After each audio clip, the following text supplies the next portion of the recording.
Hello, you beautiful people. Welcome back to another episode of the Mental Corner Podcast, the show where I bring on guests from all different backgrounds to talk all the things mental health. I'm your host, Harry Potvin, and today I have the absolute pleasure of being joined by Bianca Thomas. Bianca is the host of the WhyPower Podcast and a clinical mental health counselor who specializes in cognitive behavioral therapy. She uses her personal extensive background to help others embrace their own identity, live in alignment with their highest values, and shift their limiting beliefs. Bianca was such a blast to talk to, and I really want to thank her again for coming on and having this super important discussion with me. So there's a couple things I wanted to address before we get into the episode today. First off, if you're watching the video, this is the worst facial hair you will ever see me have. I hate having a mustache, solely a mustache, because I do not possess a chin. And my double chin, if I even go like this, is a little unflattering to say the least. But it's for a good cause. So I am wearing this mustache for the month of November because November equals Movember. And Movember is this brand that, raises awareness for men's mental health. It raises awareness for men's health. And it's all because, far too often men are told that they shouldn't feel emotion. They shouldn't be feeling this way, that way. You're feeling weak if you express that. And we often don't communicate how we feel, which in turn leads to high suicide rates, high suicide attempts. And so, Movember is just such a great initiative, and I just love to be a part of it. I have a link in my bio. If you donate to that link, it's a mustache page, but all the proceeds go to Movember. And if you don't want to do that, that's completely okay. Just keep shifting the conversation, keep raising awareness, and let's do this thing together. Second, if you're watching the video for this episode, this shirt is mine. I will get more into it because, episode 100 is coming out next week. Oh my God, that's insane. But we're releasing merch. Not a whole lot of merch, just kind of this one product. But all I'm going to say about it right now, I don't want to get into anything specific. I love this thing. It is so comfy. I'm not even just trying to sell that so you guys will buy it. It is so comfy. I'm so happy with how the artwork came out. I'll shout out the artist when I get more into it because they just did such a great job. I am very excited about all of this. Now, before we get into the episode today, guys, you know the drill. If you're listening, please like, comment, share, subscribe, give 5 stars if you're on that podcast platform. Share with someone who might want to hear this episode. It's a really great one, and I can't wait for you to listen. I'll talk to y'all very soon. Have a great rest of your day. Peace.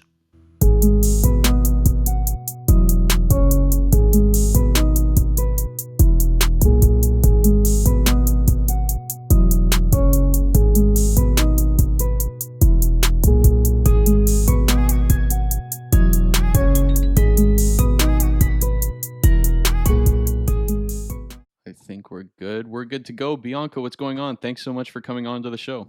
Thank you. It's my pleasure. I'm glad to be here. So before we get into anything, I wanted to, of course, get to know you a little bit better. So what kind of got you inspired to start your journey, I guess? Like what inspired you to become a clinical mental health counselor? Mm-hmm. So I was that kid who was like always too mature to hang out with anyone my age. Like I was always the weird person who couldn't like make normal friends because I always wanted to talk about their deep feelings and their emotions. And I was just that kid. So I always got along better with older people, older adults and whatnot. And I think that really came from honestly never fitting in as a kid. Like in my own family, I didn't fit in. I was like the quote unquote black sheep or the outcast. I was like the problem child. So I was basically a rebel without a cause. And I just wanted to connect with people. I don't know why. I don't really know where exactly it came from, but being that rebel and feeling like I was that outcast, I got into a lot of trouble. We'll just say that as a kid. And honestly, I got myself caught up in a lot of really bad situations. On the podcast, on my podcast, I talk a lot about the experiences that I went through at 16, ending up in like an abusive relationship, or just always feeling like I was never enough. And that led me to like self-harming. It led me to not love myself, to be involved with people and in places that just really weren't good for me. And being in a family that's very much like everything was about image. Everything was about appearance. And I just never fit the bill, you know? Not that I wasn't beautiful or pretty or whatever, but just emotionally and mentally, I just never fit in. And so I think being that outcast for as long as I was, and being, that young kid who just really wanted to connect with people, I built this desire to really connect with people and to know people and to understand people. And I think it came from me wanting to understand myself. So I was an undergrad, I was doing psychology, but I had like no idea what I wanted to do with it, where I wanted to go. I didn't even know cognitive behavioral therapy was a thing until a cousin of mine told me about it. So I was like, I'm going to go into Freudian psychoanalysis and I'm going to get my PhD and I'm going to do this. And he was like, no, you're not. That's going to be the worst thing you could ever do. And there's nothing you're going to do with it. So he told me about CBT and I read more into it. And I'm like, oh, wait a minute. This is all the stuff similar to like the Tony Robbins videos that I watch. Because I was very much into personal development with the people that I was involved with in my life, the really close friends that I attracted to my life. This was actually after that abusive relationship ended. So I'm like, oh, wait a minute. This is very similar to what Tony Robbins always says. And I just read more into it and I'm like, oh my God, this is it. This is how I'm going to be able to do all of these things and really connect with people. It's through doing this program. And then, I met my mentor, Alan, and I met my business partner, Amelia, and all of these things kind of played out. So now I'm here. It was kind of a Awesome. long-winded answer. I hope I answered your question. No, you did. No, that was great. I wanted to rewind a little bit. So when you Yeah. were when you were saying you were getting into trouble, just trying to like find a place to fit in and lashing out because you couldn't really fit in, was there ever a time like when was the switch from getting into trouble to transitioning to where you are now? Like, was there ever a time where you kind of took a step back and talked to yourself and was like, this isn't working for me? I don't think there was a one moment in time. I think it was the accumulation of many different events happening. So I met Kevin Palmieri. He's the host of Next Level University, or one of the two. I met him and we just got very close very fast. And he introduced me to personal development. I told him it was BS, basically. I was like, they sit there and talk about the same stuff all the time. Like, why am I going to listen to this crap? And then I listened to it, and Tony Robbins is the first person that I listened to. And I'm like, oh, okay. Never mind. I was wrong. Sorry. So I meet him, and he just starts introducing me to all of these concepts and all of these things. And I'm like, this is why I never felt like I belonged. Because I'm not like a quote unquote normal person. Like I've never been, and that's why I never fit in. And I think it was meeting him that kind of made that shift for me. But the trouble that I was getting into was just different now. Mm. So I recently came out to my family. I like started doing personal development. I started my own business, and the trouble I was getting into before was kind of directed into that now, like not fitting the mold of what they wanted from my life. So it never like stopped, and I never had that like one conversation where I was like, you need to get it together. It was kind of just the culmination of all of these different things that were happening. And then I think the final breaking point for me, like this might be that one moment, was after I got out of a really bad relationship. This was about 3 years ago now. I was with a person who just didn't know how to love, Mm. like so wrapped up in her own life and her own challenges, because she was an aspiring entrepreneur too. And I wasn't at that point. So it was really hard. So once that relationship was over, that's when I was like, all right, I'm going head in, like right in the deep end. I'm investing everything into personal development. And that's when I really started shifting and I really started noticing like bigger changes. So I guess that was like the one moment, but there was a bunch of small moments before that that led to that. Yeah, man. Why, why, this is such a stupid question, but I'm going to ask it anyway. Like, why is love so hard? Mm. Oh man. I can only tell you from my experience, it's because I never loved myself. Mm. I like, honestly, I just never knew who I was. I never knew what I wanted, or even when I did know what I wanted, I never believed I was actually capable of getting it. So I settled. I settled for whoever I thought was going to be able to meet those like primary base level needs. And in every relationship, it was like, this isn't enough.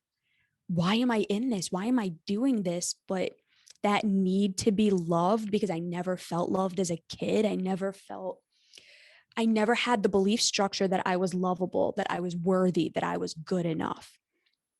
So I consistently settled for less than I deserved. I basically attracted all of the like broken people to me, because that's what I attracted. I was like, I'm going to fix them. I'm going to heal them. Like, I'm going to be the one that changes them. And it never works ever. And in all honesty, that's kind of what happened in my last relationship. So I actually just ended a relationship 2 weeks ago. And I was very deep into my personal development. I was at the beginning of starting my business, and this was about 8 months after that breakup, that other one. And I met someone, and that need to be loved just popped out. And it's like, this is your chance. This is your chance. This is your chance to get love. And I jumped on it. And she's an amazing person. It was a good relationship, but again, just in the back of my head, I knew throughout the whole thing, like, I don't think this is right. And it took me a year of basically being kicked out of my family's house, having to move in with her a month after meeting her, and, basically starting a life together, that I hit that point where I'm like, this isn't right. I can't keep doing this. I can't do this to her, and I can't do this to me. Like, it isn't fair. Right. So why is love so hard? Too many reasons, but I think one of the fundamental reasons is the belief structures that we have about ourselves. And that's primarily what cognitive behavioral therapy is. That's the type of therapy that I have my master's in. It's the beliefs that we form about ourselves throughout our entire life, right? And this is because of where we grow up, the role models that we have around us, the people around us, the environment that we're in, the situations we go through. They allow us to develop these beliefs about ourselves. And these beliefs that we have about ourselves, they create a story about who we are, about what we're meant to be, what we're supposed to be, what we're allowed to be, how the world is, how other people are. And these beliefs run our life. Cognitive behavioral therapy kind of breaks it down, and it's like, okay, how are these beliefs impacting your day-to-day thinking? How is that impacting how you feel and what you do and how you interact with the world, and then how the world interacts back with you?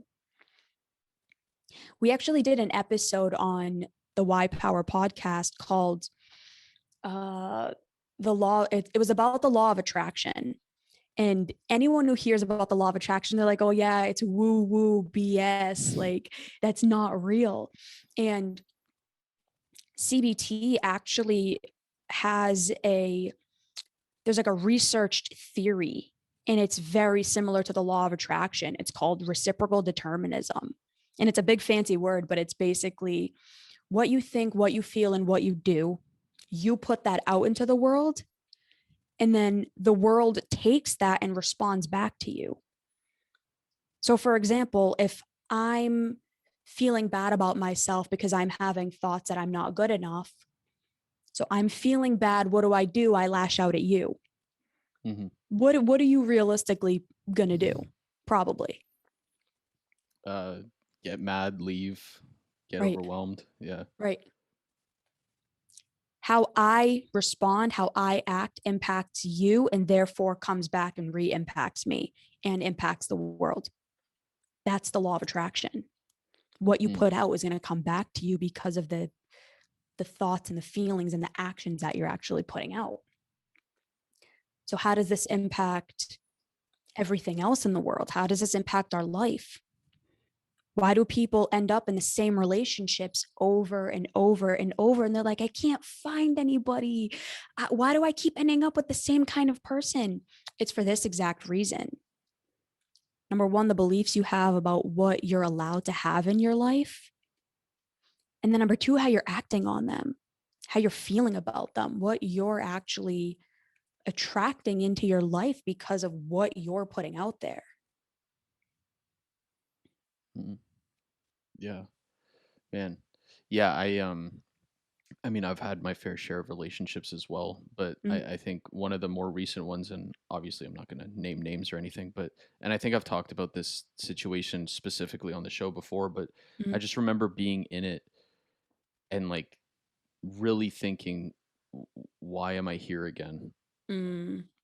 Like at the beginning, because my mom, she always does this thing where when I'm with a girl, she goes like, are you gonna marry her? Like, what's so special about her? I'm like, Mom, relax. But like, she asked me the question again, and I was like, probably not. I don't. And she's like, so why are you with her? I'm like, I don't know. And it's that Wow. same reason, because I heard some similarities when you were sharing your story. Like, I was so desperate to find love and acceptance in someone else because I couldn't give it to myself. So I was always looking for it somewhere else. And so that led to relationships that never worked out. Like I broke up, I broke up with one relationship and then went right into another one like 2 weeks later. Oh, And yeah, I've been there. they're both like long-term relationships. And then near the end of the second one, you're wondering like, why do I feel so messed up? And then you realize like, I don't even know who I am because I'm looking for all of that validation elsewhere from people who, I don't know, they didn't sign up for that. That need for love, that need for validation, that need for someone to make it so that we're worthy is so intense. And it really hurts us. Yeah. And we don't recognize it until we're like in the middle of it and it's going horrible. And it's like, why am I in this again? How did I end up here again? I promised myself, I told myself I wasn't going to be here. What did I do? The reason we keep ending up in these relationships is because we haven't changed our beliefs yet. We haven't changed the story yet about who we are, what we want, and what we're willing to sacrifice for. The beliefs you have about yourself, they really determine everything. If you truly fundamentally believe I am not enough as a person, I'm not good enough, I can't have what I want, how do you think you're going to act day to day? What do you think you're going to be putting out there? Again, it's not law of attraction. It's you physically standing here as a person. What is the persona? What is the energy? what are the messages that your body language, that your face, that your emotions, that your beliefs are putting out there? Like, what are people actually seeing? And if we don't get a grip on these beliefs, if we don't recognize what are the beliefs that I have, what is the story that I've told myself over and over again that I believe with conviction, that is my truth, When did I tell myself that that's the story of who I am, and why haven't I changed it yet? Mm. The story that was running in my head for the longest time was, number one, I'm not good enough. And number two, I'm not lovable. Those were the two primary beliefs that ran me, and everything that happened in my life ran through those beliefs. It's like a filter.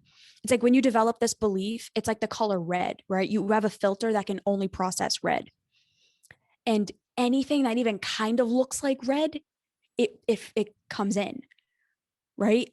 Or we'll take like magenta and we'll tell ourselves that it's red, so we allow it to process through that filter. Right. Anything that's blue, right? So like anything that disconfirms your belief or anything that shows you otherwise, it can't process.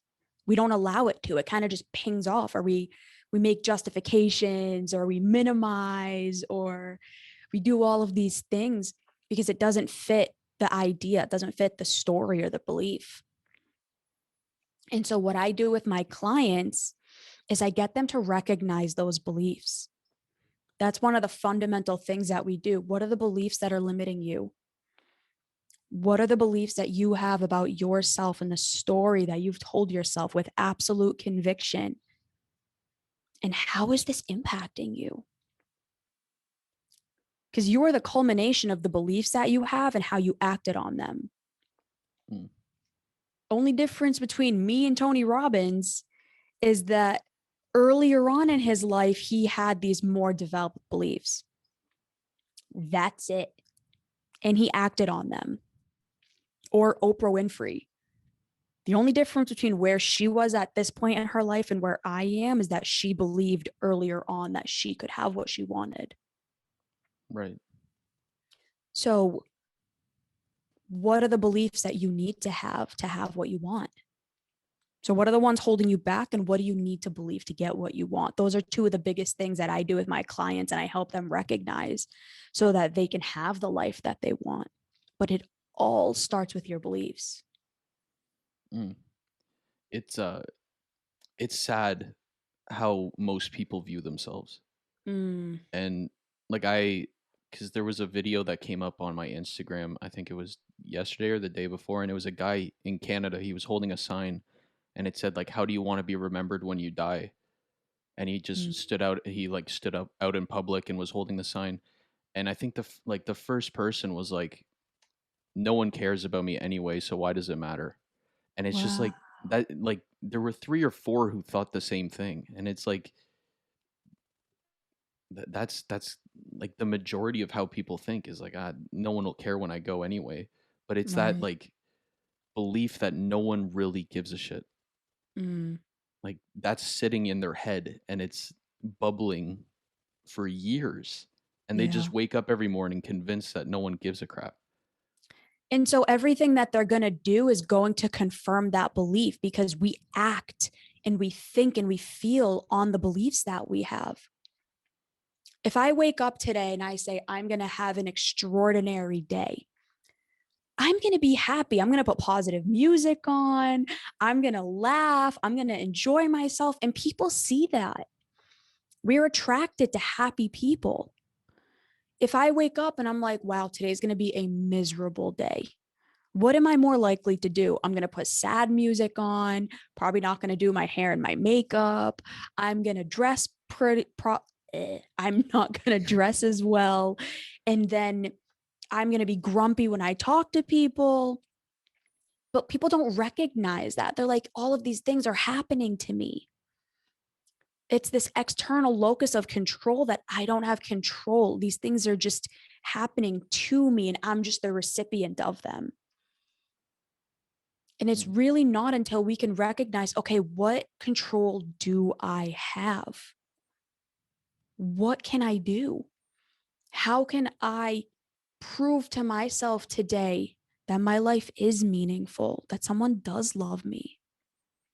You know, in all honesty, the last week, I moved into an apartment for the first time by myself, right? So when I moved in with my ex, she had her own apartment. I moved in with her. So that was the first time I was ever like out of my parents' house. But this is the first time I've ever been truly by myself, having to do pretty much everything on my own. And I can't even tell you all of the negative thoughts that came into my head from those old conditioned beliefs of I'm not enough and I'm not loved. Mm. It was like, for the first time, my mind finally had the ability to be quiet. And all of those thoughts just came flooding in because I was in an unresourceful state. I was sad. I had just broken up with someone that I loved. All of these fears started coming up. And so what happens? All of those negative thoughts that I had pushed away and never addressed, they all start coming back. I'm alone. Nobody loves me. Nobody cares. And all the while, people are messaging me all day, every day. We love you. We're here for you. We care about you. Right. But again, that red filter. No, it's not true. No, I'm not loved. I call that little B, right? Little Bianca, like that part of my mind that reverts back to those negative thoughts, those negative beliefs. I actually named her. I call her little B. And so what I've been doing is talking to her from my highest self. So when I'm in that unresourceful state, I talk to her as if my highest self is kind of coming into me and I'm talking to her. Mm. Like, little B, I see you. I see you're in so much pain. How can we show you otherwise? And so some things that I've done actually over the last couple of years, but I've been reading them now. I have this album in my phone and it's called Love and Messages from Others. And I have hundreds of messages in there of people telling me how much they love me, how much they care about me, how I've impacted their life, all of these beautiful messages. And I just went back and read them. So for any person out there who's like, I'm not loved, I'm not good enough, I'm not X, Y, and Z, what I did was exposure therapy. I exposed myself to something different than the limiting belief that I have to prove to myself it wasn't true. Right. So, like, if someone has severe obsessive compulsive disorder, right, what we'll do is we'll expose them to the fear to show them that they actually have more control than they think that they do and to gain mastery over it. And so changing your beliefs is very similar, right? You have to expose yourself or introduce yourself to a new belief and repeatedly over time expose yourself to that new belief to gain the mastery, to recondition a new belief that, oh, maybe I am good enough. You know, you're not going to go from I'm the biggest piece of shit in the world to I'm king of the world, right? Like that's not realistic. But so what do? We start developing a little bit of a shift. I'm the biggest piece of shit in the world. Maybe maybe I'm not that bad. I'm not great, but you know what? Maybe I'm not as bad as I think I tell myself. And so you gain exposure to that.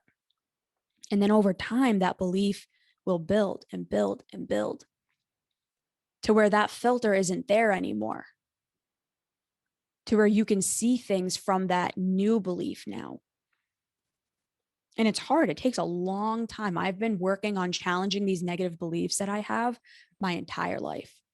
And it's a lifelong process. You're not just going to wake up one day and you're like, I never have negative thoughts, right? Like that's not how it works. But what's going to end up happening is you won't sit in there as long as you would have. Those negative thoughts are going to come up. Those beliefs are going to come up, but you're going to have more control and more mastery over not feeding into them. When you're sitting down by yourself and you're having these negative thoughts, you're more likely to catch it and be like, oh, okay, that's little B coming out again. I see you, little B. We're not playing this game today. And you're able to do and think better things or different things to change your state, to change your mindset. Right. Yeah. I remember the first time like my perspective on myself changed. I had been going to therapy like consistently, and I was like, is this ever gonna freaking work? Like, you know, you go and you go and you're like, I still feel like a piece of garbage. I still hate myself. And then one morning I woke up, and this was like, I don't even know how long into therapy it was, but I looked in my mirror, and usually I flip my mirror around. I would flip it around because, and my ex at the time, she used to hate it because she would have to flip her mirrors too, because whenever we hung out, I would just be looking in the mirror like, oh, you're so ugly, like you're such a Oh, fat piece of shit. And oh, like I was Jesus. so skinny, like, well, compared to now. Anyway, that's not the point. The point is I was swimming, so I was like, I was an athlete, but I was so hard on myself that I never saw myself in the body Mm, that I was in. So I would bash myself consistently. And so I had to flip my mirrors all the time in my house. But this one day it wasn't flipped. And I looked in the mirror and I was like, you actually don't look that bad today. And then wow. everything in the room lit up. It was like, wow. It was like a snap. You're like, there you go. That's a step forward.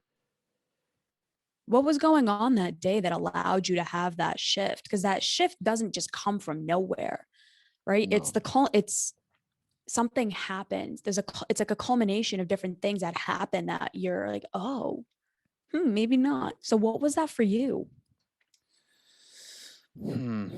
I mean, this was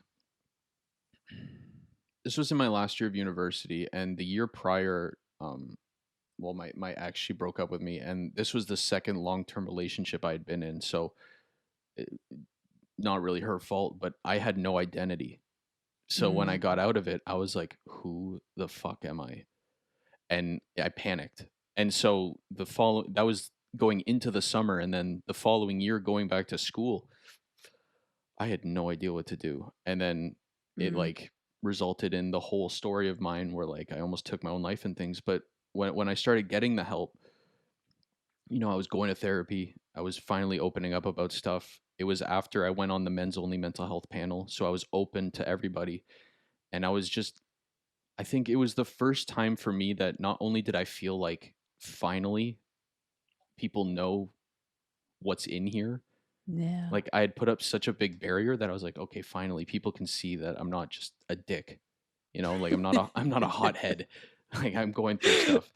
Um, Yeah. it was the combination of that and the combination of, like you said, with that red lens. I finally gave myself the ability to listen to what people were Mm. saying, because my whole life I've had great friends, I've had great family, like great support system, but none of it ever stuck for me. It didn't Like, matter. It's like didn't someone could matter. tell you till they're blue in the face, you're amazing. And you're like, no, I'm a piece of shit. And that's it. Cause that's all your beliefs are allowing you to process. Yeah, yeah, it's strange because even like in my family, my dad and mom, incredibly supportive, incredibly loving, didn't matter. Like, Yeah. hey, we love you, you're worth it. And I'm like, no, I'm not. You stop that. So I guess it was just like for months after that panel, it was like the first time I had finally accepted love, Mm, not just of from other people, because I had been like reaching for that for so long, but like I finally took the words that they were saying and kind of allowed it to help me love myself. Because then it's like I you was, finally let yourself feel it and yeah, believe it. right. Ooh, that must have been a powerful moment for you. Man, I, I remember walking into the library that day and people were like, what's wrong with you? They're like, you look, did you lose weight? I'm like, no, I just feel good. You felt lighter, so you looked it. I felt lighter. Yeah, maybe I should go back to that. No, but I do. Yeah, it's crazy. Mm. I that feeling was wild. I had a similar moment last week. So Amelia, my business partner, and we typically recorded remote just because she lived at her parents' house and I was living with my partner. So we didn't have like the space to set up any kind of studio. So last week, I went to her house because she recently bought a home. I went to her house and we were going to record in person for the first time. And this was after my breakup. And I don't know, the day before, or actually, it was that morning. I don't know. I just woke up and I was like, something flipped.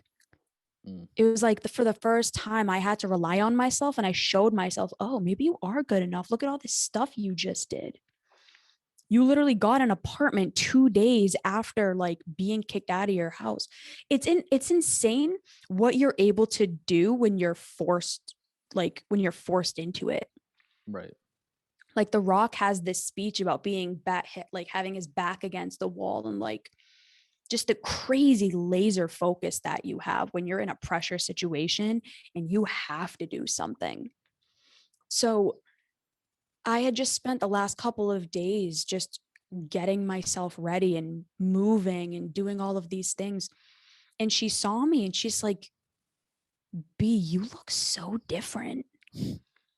You look like I haven't seen you look like this. I haven't seen this side of you in a year.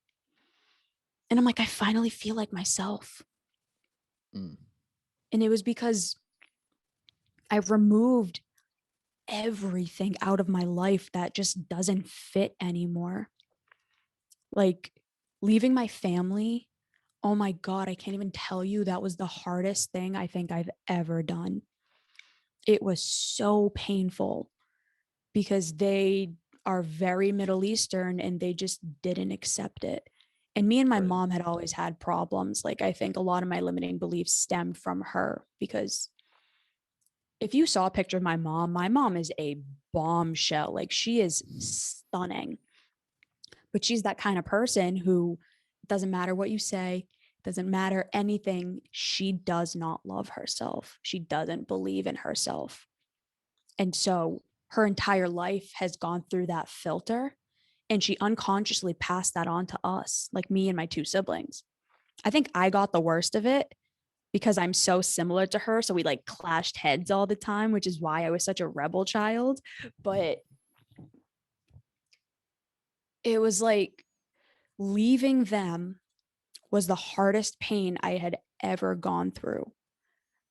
And then ending this relationship, it was just the last piece of my old life, the last piece that I had to let go of, that was basically stopping me from pursuing my potential. From my dream is to be bigger than Tony Robbins and Oprah Winfrey. Like I have a whiteboard right in front of me that says, I am the female Tony Robbins. My intention is to be like him, but better, but more influential, more inspirational, make a greater impact on the world. And I just knew, I'm like, I can't get there in this relationship.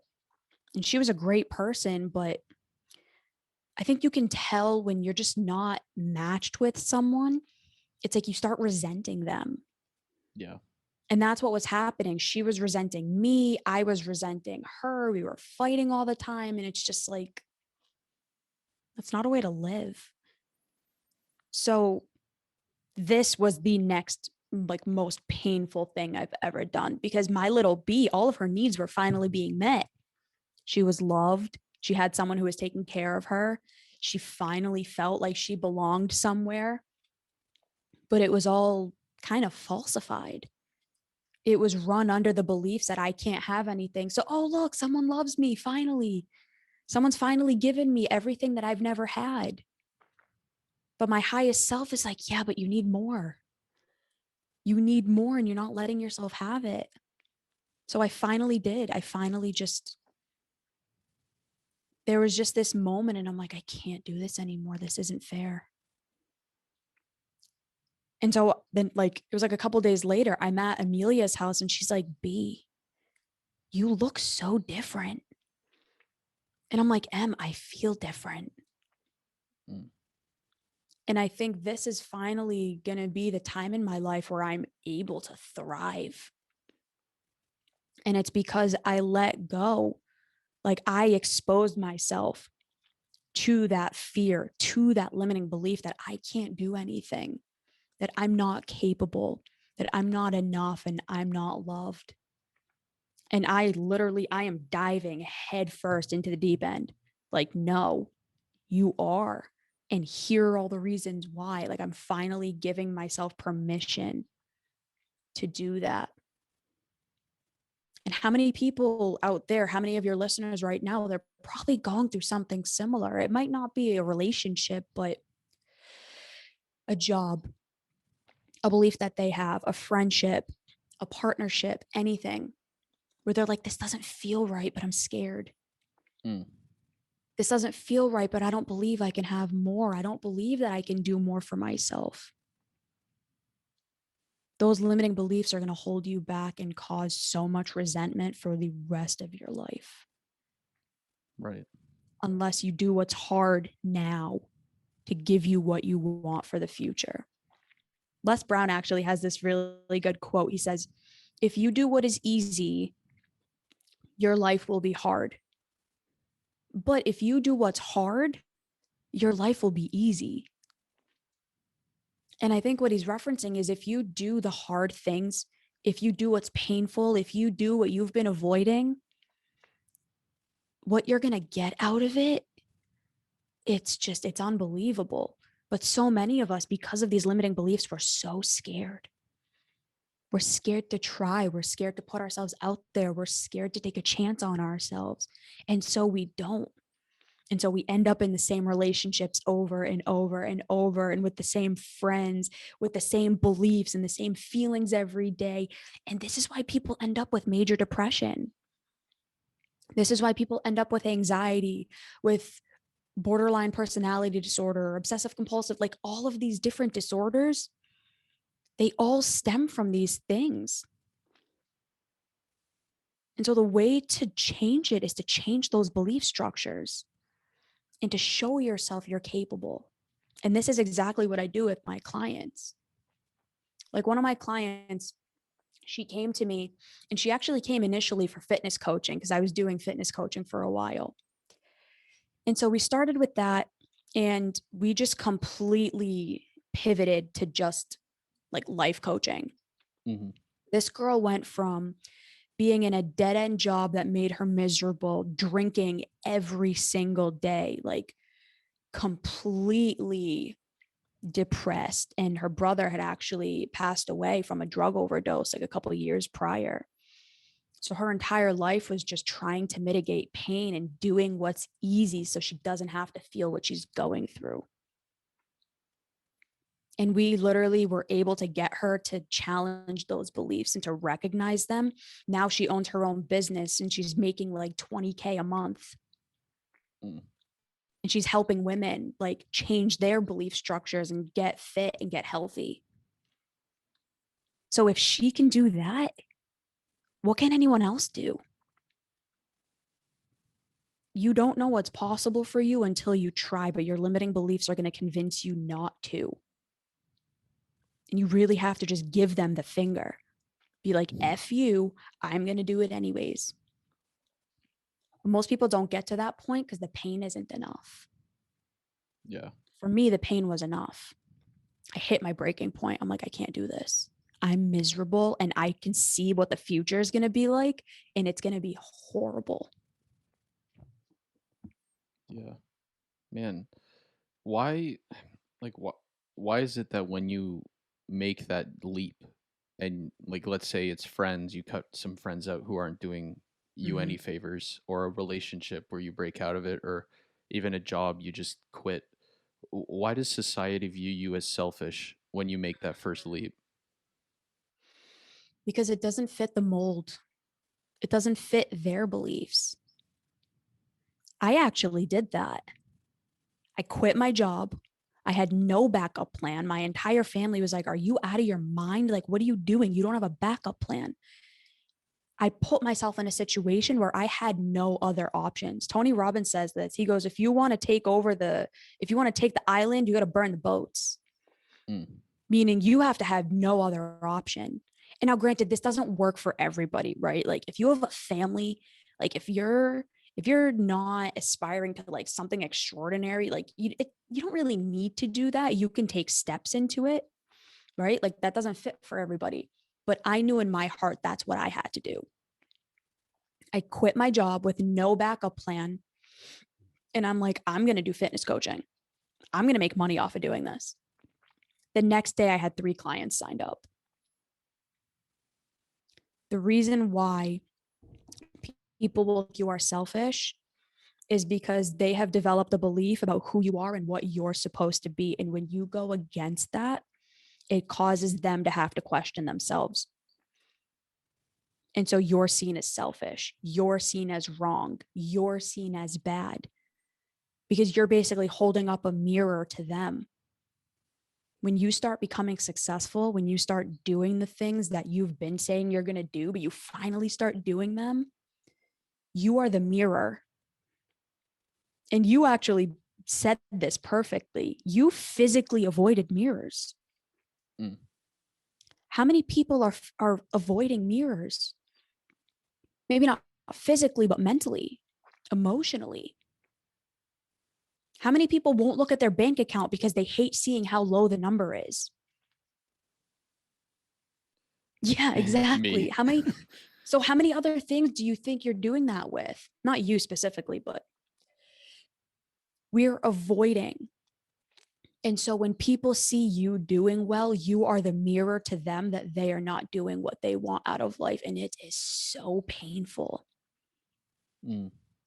A huge mirror for me was my business partner and her boyfriend, who's my mentor. I actually set them up. Like, I'm the one that introduced them to each other. They have by far the greatest relationship I have ever seen, like ever. And that mirror, oh my God, I avoided it like the plague. I avoided them at all costs when I was in that relationship because it was so painful, because I'm like, I know that's what I want. And I know this is not that. Right. So I avoided it because I was scared. And I was like angry at them. I'm like, it's not fair. You guys have this relationship. It's not easy for me. I can't have what you guys have. And they're like, B, why not? You literally introduced us to each other. Like, what are you talking about? So other people are the mirror that we've been avoiding. And that's why they will see you as selfish. That's why they will get so angry at you. Because throughout their life, they've developed beliefs about the way the world is supposed to be, the way life is supposed to be. You go to school and you get out and you get a job and you get married and you have kids and blah, blah, blah. Well, what happens when someone's like, I got pregnant. I am quitting my job. I'm going to do this, this, and that. People are going to look at you like, what the hell are you talking about? That's not the mold that you're supposed to do. And that was an example. I'm not pregnant, but it was a bad example, but This is your announcement. Oh my God, imagine. Hey. So guys, I'm pregnant. Yeah, seriously. Oh my God. But what about all of those people? Even Jeff Bezos, for example, right? He was working on Wall Street, making like 6 figures or something. He hated his life. He was, quote unquote, living the dream. And yet he was probably miserable. And what did he do? He left his job to start a business, and everyone told him he was out of his goddamn mind. Right. And now look at him. He's the richest person in the world, and everyone hates him. But you know what? Good for him. Let them hate. Yeah. Yeah. That like the voice of like people saying you're selfish because they don't want to face their own reality and things like that. It makes the leap seem so impossible at first. Oh, yeah. Like when, oh, man, even minor things where you're like, okay, maybe I need to actually take my profession seriously or my work seriously, and then you go, hey guys, I can't come to the bar tonight, sorry, and your friend group's like, oh, what the hell, like you suck. Like even that something so minor, you're like, damn, maybe I should just go. Yeah. Contradict you, like question what you're doing, and that's the hardest part for people. It's because we want to feel like we belong. Mm-hmm. We want to feel loved. We want to feel accepted. That need for belonging is a fundamental need that we have. And when we don't have that, back in like before like civilized, I guess, times, right? Like in a pack, if you didn't fit, you were out and you were going to die. But the thing is, life isn't like that anymore, but that fundamental need to belong is still there. We actually just did an episode titled Your Need for Belonging is Screwing You. The need to belong will get you to contradict yourself over and over and over again. It will cause you to break promises you've made to yourself. It will cause you to go back on your word because of that belief that, oh my God, I don't belong. I'm alone. I'm not loved. I'm in danger. What am I going to do? Even if, let's say, you decide to go on a diet, right? You decide, I'm going to make a big lifestyle change. I'm going to get healthy. If all of your friends, you're out and all of them are ordering cheeseburgers and like pizza and whatever, and you're like, nah, I'm going to get a salad, or I'm going to get like some chicken or like a steak or whatever. They'd be like, oh, you think you're this? Like, it's fine. It's just one slice. It's just one piece. You're going to be fine. And because we feel like we need to belong, if that need for belonging is stronger and more powerful than that desire for what you want, you'll jump on the need to belong. Right. So something that I get my clients to do is develop an empowering reason. Why do you want to lose weight? Well, because I hate myself. Yeah, that's great. When it's 3:00 in the morning and you wake up and you're hungry, is that hatred for yourself going to make you not eat? Or do you think you're more likely to go eat? Well, okay, there you go. Yeah. What's the other reason? Well, I want to be happy. Okay, why? Because I want to finally look in the mirror and not cry. There you go. That's the empowering reason. Because you want to love yourself, because you want to look in the mirror and feel so good.